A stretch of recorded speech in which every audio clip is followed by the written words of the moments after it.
Buen día, Daniel, ¿cómo estás? ¿Qué tal? Buen día para todos. Y le damos la bienvenida a Felipe Piña, que ya está en el estudio de la radio. ¿Cómo estás, Felipe? ¿Qué tal? ¿Cómo estás? Buenos días. Tanto tiempo. ¿Cuándo fue la última vez que viniste? El año pasado. El año pasado, pero sobre fin de año, porque yo me acuerdo que charlamos al aire. Sí, totalmente. Sí. Que venías a hacer, yo creo que fue noviembre, octubre, por ahí. Sí, no, vine en julio también. En julio Estuve también. En julio también, exactamente. Ajá. Y después estuve, por supuesto, como todos los años, inaugurando el Verano Planeta. Está bueno. En enero. Bueno, vos siempre remarcás eso, ¿no? Que te gusta esto de estas participaciones, ¿no? Con la gente. Y sos el primero. Sí, siempre me toca inaugurarlo hace ya 13 años.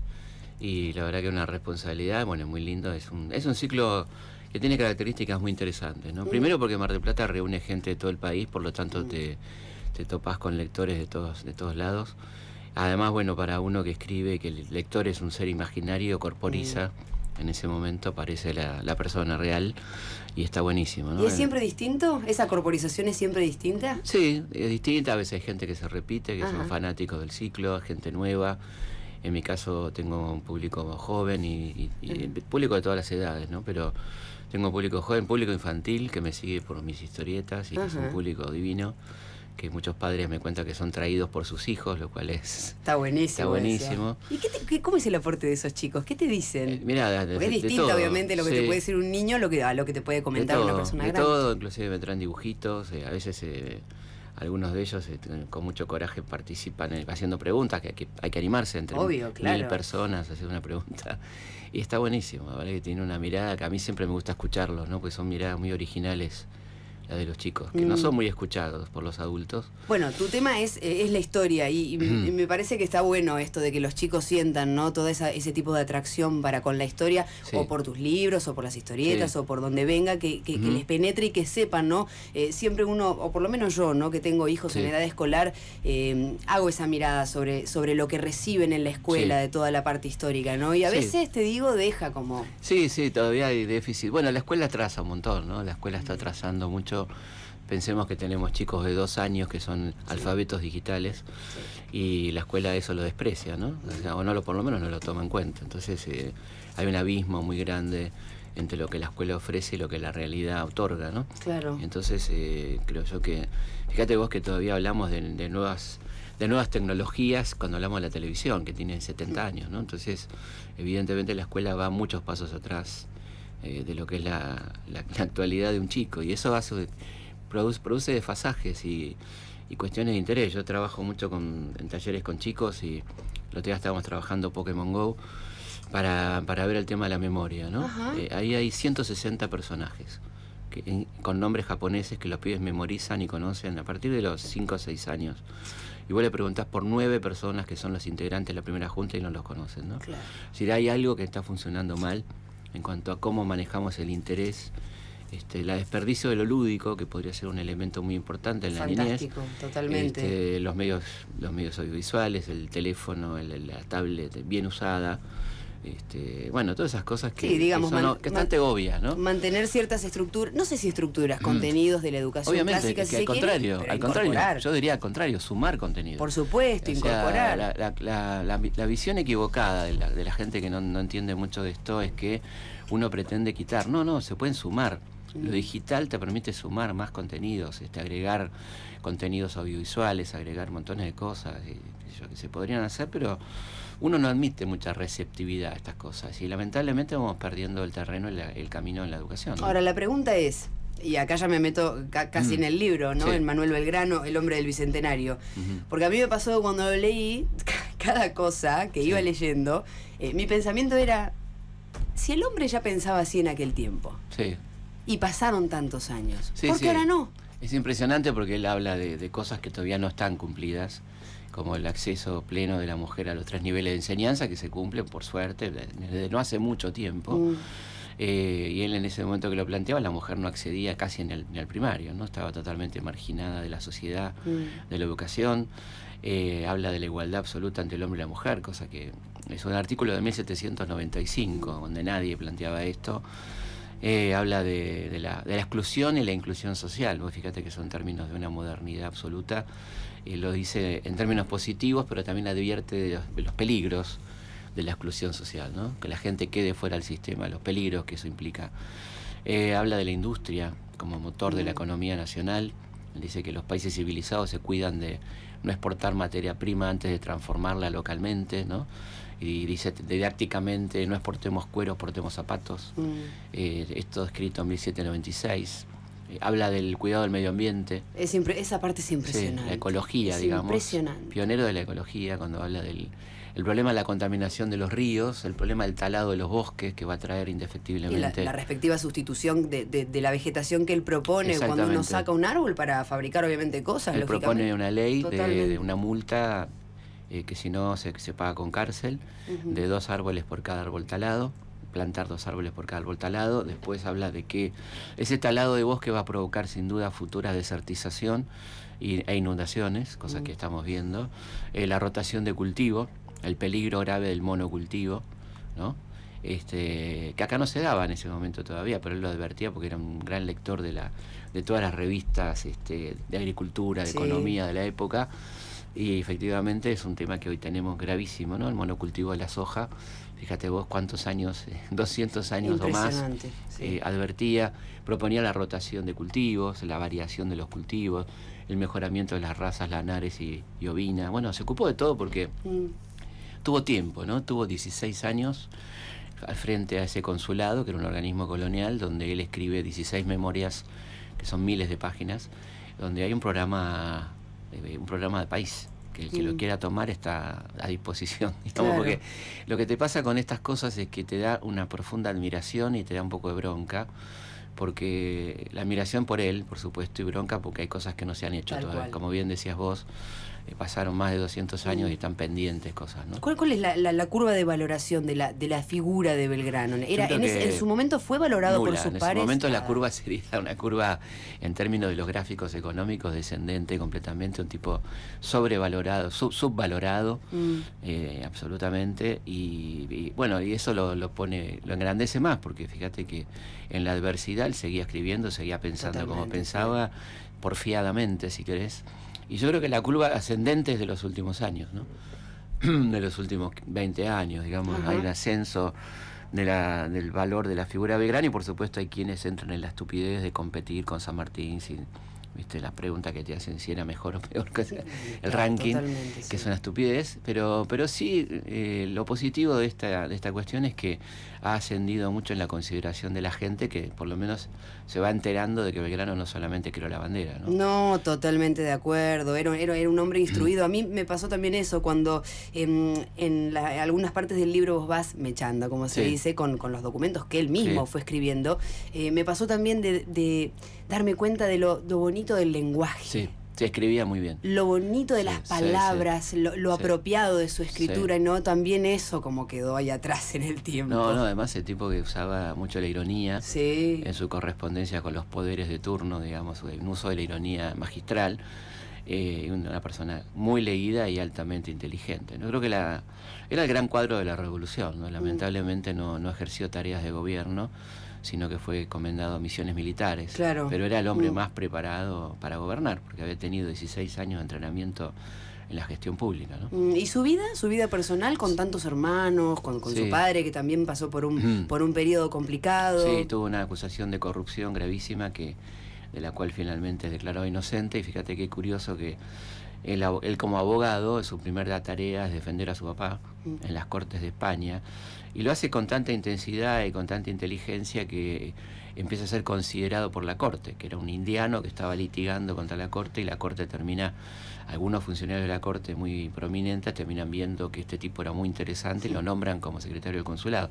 En esas gestiones por su padre, que logra finalmente que sea declarado inocente, porque lo era, él no fue para nada culpable de ese acto de corrupción, que era... En la aduana, ¿no? En la aduana, que le vale a la familia la expropiación de gran parte de su capital y la muerte de su padre, que muere en la tristeza por ser acusado injustamente, ¿no? Una familia muy católica, militante católico, laico, digamos, su papá y su mamá, en actos de caridad y todo eso, por eso también ese espíritu solidario que tiene Manuel, ¿no? Eran de la orden dominica, que tenía esa costumbre de tener laicos militando, diríamos hoy, en acciones sociales, ¿no? Así que un hombre piadoso, su mujer también, y que, bueno, muere de tristeza por esa acusación. Y en cuanto a su vida privada, bueno, primero descorremos la pregunta más habitual sobre su sexualidad, que no era gay, digamos. No lo digo para defenderlo porque no sería una ofensa, ¿no? Sino algo que fue difundido mucho y que no tiene ningún asidero en la realidad. Si lo fuera no habría ningún inconveniente, pero no lo era.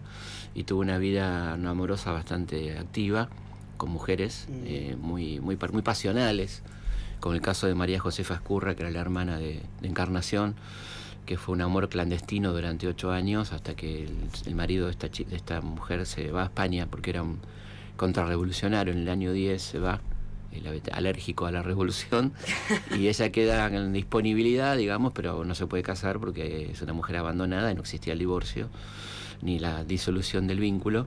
Entonces es una pareja que se sostiene y que ella queda embarazada. Lo acompaña él al norte, lo cual habla de un coraje muy particular de una chica de la alta sociedad, ¿no? Que lo tenía todo y que abandona todo para seguir a su amor. Y ahí queda embarazada y lógicamente era una vergüenza pública que ella tuviera un hijo con alguien con quien no estaba casada, y lo tiene clandestinamente en la estancia de su hermana, que se acaba de casar con Rosas, de manera tal que el hijo de Belgrano es criado por Rosas, bajo el nombre de Pedro Rosas y Belgrano, ¿no? Y luego tendrá otro amor muy intenso con María Dolores Helguero, una joven tucumana, con quien tendrá su segunda hija, Manuela Mónica. Claro. Bueno, pasaba mucho también en esa época, ¿no? Uno lee los hermanos de Belgrano casados con primas, ¿no? Sí, una complicadísimo. relación así. Sacerdote con hijos, cosa que era frecuente también, ¿no? En esos momentos. Así que sí, eran, muchos hermanos. Las familias tenían muchos hijos porque había una alta probabilidad de muerte, ¿no? La mortalidad infantil era tremenda, por supuesto, pandémica en las clases populares, pero también importante en las clases altas, ¿no? Más o menos la mitad de los hijos moría en edad temprana. Por eso las chicas se casaban muy jovencitas, a los 15 años, 14, 15 años, por la expectativa de tener bastantes hijos para que le duraran algunos, ¿no? Empezaban a parir de muy jovencitas. Entonces, esto por eso es ridículo cuando la gente, en este afán a veces de ensuciar a las figuras históricas, te dicen San Martín era un pederasta, pues se casó con una nena, ¿no? Eso era ridículo porque era un hábito de la época, ¿no? Aparte 15 años de esa época no son 15 años de ahora. La vida era más corta, era otra cosa, ¿no? Totalmente. Hoy una joven emprende a esa edad, recién todavía está en edad escolar, después se proyecta a los 30 años. Es muy posible que encuentres una joven todavía viviendo bajo el techo de sus padres. Claro, que sea madre a los 40, digamos. Bueno, es muy posible, claramente. Pero ha cambiado el mundo en eso, afortunadamente para bien, ¿no? Claramente. ¿Cómo estamos con los archivos en Argentina? ¿Se pueden Estamos consultar? Muy bien con los archivos. ¿Hay cosas? Sí, hubo una gran mejoría, yo diría, en los últimos 15 años, un poco más también en los archivos. Se ha digitalizado mucho, se ha cuidado, se ha tomado conciencia de lo que estábamos perdiendo y a punto de perder. El archivo estaba en la década de los 90 en una situación lamentable, con peligro de pérdida por humedad, por un montón de cosas. Se hizo una tarea muy buena y en la mayoría de los archivos, el archivo de Córdoba está también ejemplarmente manejado, el archivo de Buenos Aires, el Nacional, está muy bien, la parte fílmica, la parte foto, la parte documento. Después están los institutos que hacen una gran tarea. El Instituto Belgraniano, que yo le agradezco mucho para este libro, ha hecho y hace una gran tarea, siempre con presupuestos escasos, pero con gente muy que pone mucha pasión en defender al prócer. En este caso, el sanmartiniano también hace una gran obra. Entonces son varias personas que se ocupan de mantener archivos que son valiosos y son nuestro patrimonio, ¿no? Son como qué sé yo, la herencia de los abuelos, como la cajita de fotos familiar, viste, que es un tesoro que cada familia tiene. Esto vendría a ser nuestros documentos, ¿no? Así que estamos en un buen momento de la archivística, ¿no? Y ahí a nivel mundial es muy bueno lo que está pasando porque se está digitalizando prácticamente todo y vos podés acceder al archivo de Sevilla desde acá, al Foreign Office, que es un archivo extraordinario donde tiene mucho que ver con nuestra historia, porque los ingleses siempre nos espiaron con muy buenos espías que hacían excelentes informes. Entonces tenés el legajo de San Martín, el legajo de Belgrano, el legajo de Moreno, escrito desde una perspectiva muy interesante, que es la del tipo que está viendo qué va a ser ese personaje en relación a Gran Bretaña, pero en general, ¿no? Claro. Así que hoy en día se ha democratizado mucho esto, porque pensaba que antes implicaba viajar a Europa, bancarte eso, que hacía muy difícil que mucha más gente estudiara. Sí, probablemente pedir permiso también para acceder, ahora no. Sí, el otro día hablaba con un chico que es Martín Adi, que es especialista en Borges, que hizo todo su trabajo sobre Borges desde acá, pagando derechos digitales, pero hacía 5 años que le hubieran sido imposible. Lo hizo desde acá, una gran tarea sobre los antepasados de Borges, lo pudo hacer todo desde acá, ¿no? ¿Cómo sería Belgrano hoy, en la realidad que se vive hoy, en la coyuntura actual de la República Argentina? Muy difícil esa traspolación, ¿no? Porque uno necesariamente caería en poner en boca de Belgrano lo que uno piensa, y no tiene derecho a hacer esas cosas, ¿no? Claro. Sería una mala praxis histórica decir, hoy diría, estaría indignado con este gobierno, o estaría contento, o estaría... no podemos hacer esas cosas, ¿no? Lo que podemos hacer es al revés, ir nosotros hacia ellos. Siempre aconsejo, más que traerlos, ir a visitarlos. Y ahí te vas a dar cuenta qué pensaba de la industria, qué pensaba de la inclusión social, de cosas que te pueden preocupar hoy, pero que él dijo en su momento, en su contexto, ¿no? Porque evidentemente es traer a una persona a un contexto completamente diferente, que no tiene nada que ver con sus paradigmas y las posibilidades de pensamiento que le daba la época, ¿no? Es decir, nuestro imaginario social difiere completamente del de 1800 o del de 1700, como que le tocó a él el de finales de 1700, ¿no? Claro, claramente. Entonces, sí aconsejo al revés, ir a verlos, ir nosotros hacia ellos, ¿no? Porque esa pregunta es lógica y muy recurrente, y yo trato de explicar a la gente que no es huir de la respuesta, sino que no se debe hacer eso. No debemos poner en boca de los personajes históricos, llamémoslo como los próceres o como quieran, cuestiones del presente, porque estaríamos diciendo lo que nosotros queremos decir. Totalmente, claro, es cierto. Muy, muy objetiva la respuesta. Bueno, a ver, entonces, ¿hoy a qué hora? Hoy a las 21 horas, aconsejamos siempre ir con tiempo, porque la sala es grande pero se llena. En el Costa Galana, entrada libre y gratuita, por supuesto, y hay 3 momentos de la charla. La charla en sí, que es una entrevista pública que me hace Anino Ramela, después vienen las preguntas y después la firma de libros, fotos, papelitos, todo. Bueno. El momento de contacto con la gente, que a mí particularmente me gusta mucho, ¿no? Cuando Belgrano quede atrás, ¿quién viene? ¿Viene algún personaje o una parte de la historia? No va a quedar atrás, va a estar ahí. Va a estar ahí, sí, siempre. Ahí, y viene Mariano Moreno, el libro que estoy terminando en este momento, un libro muy interesante donde hay aportes nuevos que tienen que ver con los últimos descubrimientos que se han hecho en torno a temas centrales, como por ejemplo el plan de operaciones, que fue su obra más polémica, más discutida durante muchos años, si fue o no fue el autor, y hoy tenemos la certeza de que no fue el autor. Él nunca se lo atribuyó, nunca habla del plan de operaciones en su vida, lo cual siempre despertó sospechas, y sobre todo sus enemigos, que lo acusaban de jacobino, nunca hablaron. Sus enemigos contemporáneos, me refiero a Saavedra, por ejemplo, nunca habló del plan de operaciones, ¿no? Eso despertó mucha sospecha que llevó a muchas líneas de investigación que hoy concluyen a partir de trabajos comparativos, de que ese texto es del año 14, o sea, 3 años después de la muerte de Moreno, y que fue escrito por agentes portugueses al servicio de España, con la idea de desacreditar la revolución en un momento clave de la historia, que era el regreso de Fernando al trono, 1814, ¿no? Entonces, es más bien un texto que va en contra de la revolución, o sea, es un texto tan sanguinario y tan jacobino, que tenía por intención culpar a la revolución de todas esas cosas que no eran ciertas, ¿no? Así que es el fin de una polémica que lleva más de...